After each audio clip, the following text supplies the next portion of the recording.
The 112th Shadow, The Silent Breath of Cape Coast. The drone footage was never meant to be a ghost story. It was a technical glitch, or so we thought. Thermal imaging is cold and objective. It doesn't have an imagination. It simply maps the infrared radiation of living things, the heat of a heart, the warmth of a lung.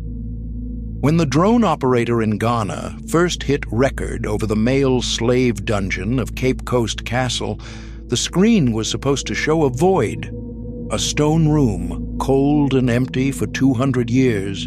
Instead, the monitor bloomed with gold and orange signatures. 112 heat signatures, packed shoulder to shoulder. A sea of glowing bodies standing in a room that, to the naked eye, was nothing but shadows and salt-crusted stone. The operator had panicked. He landed the drone, ran to the dungeon with a flashlight, and found nothing. Just the damp smell of the Atlantic and the silence of a grave. By the time the email reached my production office in London, I had already spent 3 years drowning in the history of the Middle Passage. I had read the shipping manifests where human beings were listed between crates of sugar and rolls of tobacco. I thought I was numb to it, but that one line in the email shattered my composure. "Your castle has visitors." I watched the clip 27 times. In the bottom right corner of the thermal feed, there was a tiny signature, smaller than the rest, a child standing near the door of no return, facing the camera. 3 days later, I was on a flight to Accra. Cape Coast Castle doesn't look like a dungeon from the outside. It sits above the Atlantic like a majestic white memory, its walls gleaming under the brutal African sun. But the whitewash is a lie. It's a thin skin over a body of rusted cannons and jagged rock. When the Harmattan wind blows in from the Sahara, it brings a fine red dust that coats everything, the palm trees, the stone, the very air you breathe. It turns the world the color of dried blood.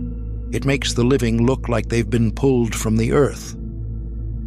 My name is Adaeze Okonkwo.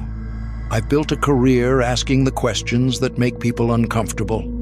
I move quietly, a habit I picked up from a mother who valued discretion and a father who taught me that the loudest things in a room are often the secrets.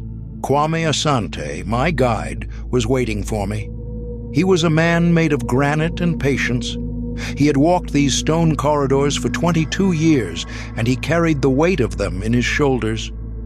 As he led me through the courtyard, his fingers would occasionally brush the walls, a rhythmic tapping, as if he were checking the pulse of the building. "People come here for different reasons, Adaeze," he said, his voice a low rumble that competed with the booming surf below. "The tourists want a photo, the scholars want a date, the descendants want a cry." He stopped at the entrance to the male dungeon, a narrow, steep stairwell that seemed to swallow the light. "What do you want?"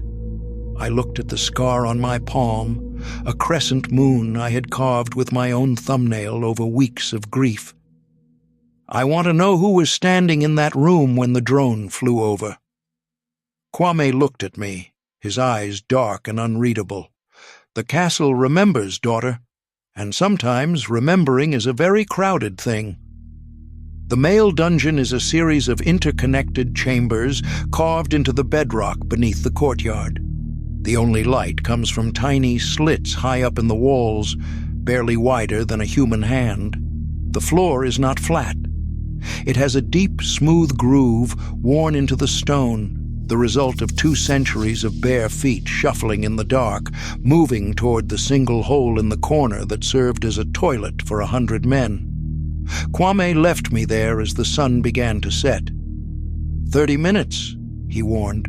"The air changes after dark. Don't stay past the change." As his footsteps faded, the silence rushed in. But it wasn't a true silence. It was a heavy, pressurized quiet. I set up my professional rig, the tripod legs clicking against the stone. I spoke into the microphone, my voice trembling slightly. Male slave dungeon, documented capacity 111. Conditions, absolute darkness, confinement, 3 months. The camera light flickered. A sharp snap echoed through the room, and the screen went black. I checked the battery pack. It was full 5 minutes ago. Now it was ice cold. The darkness became absolute. I reached for my phone, but my hand stopped in midair. The sound started. A low rhythmic rasp. Ha, hoo, ha. Breathing. It wasn't one person. It was a chorus. A crowded, desperate sound of air being fought for. The room, which had been freezing seconds ago, suddenly became sweltering. I felt a sudden, crushing pressure against my shoulders. My elbows were pinned to my sides. Something hot and invisible was pressing against my back. I tried to step back, but I hit a solid wall of something. It felt like skin. It felt like coarse fabric. It felt like the person standing behind me hadn't bathed in months. I was trapped in a crowd I couldn't see. I could hear the shuffling of feet on the stone, the clink of a chain that wasn't there. The smell hit me then, a suffocating wave of salt, old sweat, and the iron tang of blood. I stood paralyzed, my heart hammering against my ribs like a trapped bird. I was the 112th person in a room built for 111. "Please," I whispered. The pressure vanished. The breathing stopped so abruptly it felt like my ears had popped. I fumbled for my phone and clicked on the torch. The room was empty. The stone walls were bare. But when I looked at my camera, which was still dead, the small LCD preview screen flickered one last time. It showed the last frame captured. A sea of faces, hundreds of them, their eyes wide and reflecting the camera's infrared light, all of them looking directly at me. And in the front row, a small hand was reaching out toward the lens. I stumbled out into the courtyard, gasping for the salt air. Kwame was there, leaning against a rusted cannon. He didn't ask if I was okay. He knew. "The battery died," I managed to say. "The spirits here don't like to be watched," he said simply, "but they like to be heard." The next night I forced myself to return. I told myself it was for the documentary, but the truth was the small signature in the footage. It haunted me. It felt familiar in a way that made my skin crawl. We went into the female dungeon. It was smaller, but the air felt even more jagged. There was a passage there, leading up to the governor's quarters. A passage built so that the men in charge could select women for their beds without walking through the mud of the courtyard. A shallow pool of water had gathered on the floor, though it hadn't rained in weeks. It was as still as a mirror. I crouched down, the camera in my hand. "Look," I whispered to Kwame. In the reflection of the water, I didn't see the ceiling of the dungeon. I saw a face. It was a woman, her hair fanning out in the water like ink. She was beautiful, but her eyes were filled with 1,000 years of salt. She looked at me, and then her lips moved. The sound didn't come from the room. It came from the water beneath my feet, a gargled, wet whisper. "Mimi!" The camera slipped from my hands, splashing into the pool. My daughter's name. A nickname we had never put on a birth certificate. A name I hadn't spoken aloud since the funeral 3 months ago. "Mimi!" The water groaned again.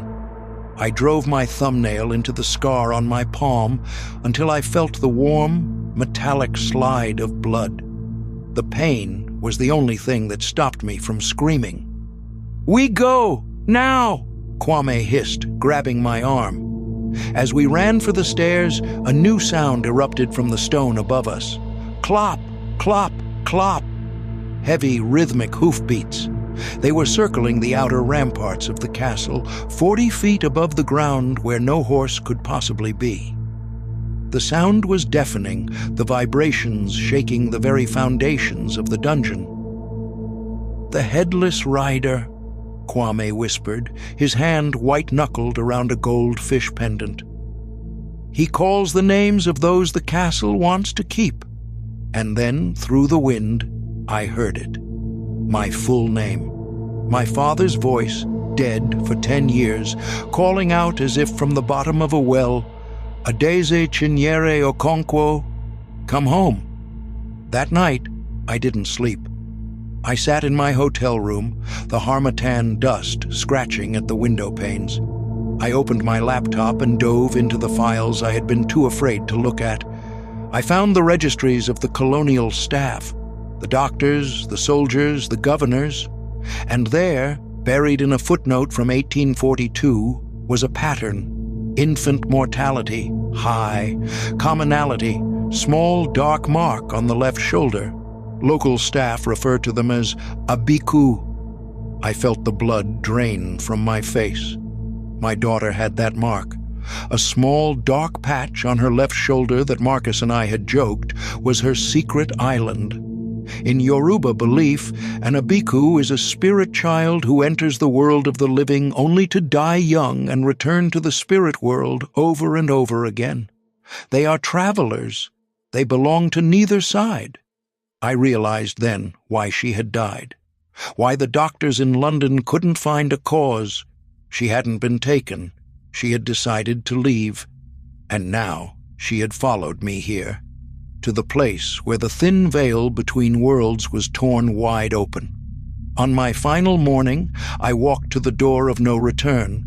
It is a narrow stone archway that leads directly to the ocean. For millions, it was the last piece of African soil they ever touched.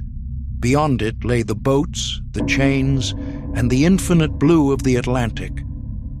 I stood at the edge of the threshold. The ocean below was a churning mass of black and silver. I reached into my pocket and pulled out a gold coin an old woman at the market had given me. "The rider turns from gold," she had said, "but the spirit only wants to be acknowledged." I held the coin over the water. "I know you're there," I said to the wind. "I know you chose to leave. I know I couldn't keep you." The hoofbeats started again, circling the wall behind me, faster, louder. The stones beneath my feet began to hum. "But you were mine first," I cried out over the roar of the surf. "Before you were theirs, you were mine." I dropped the coin. For 3 seconds, the world went silent. The wind died. The waves froze. And then I felt it.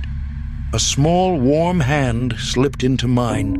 The fingers were tiny, soft, and unmistakably real.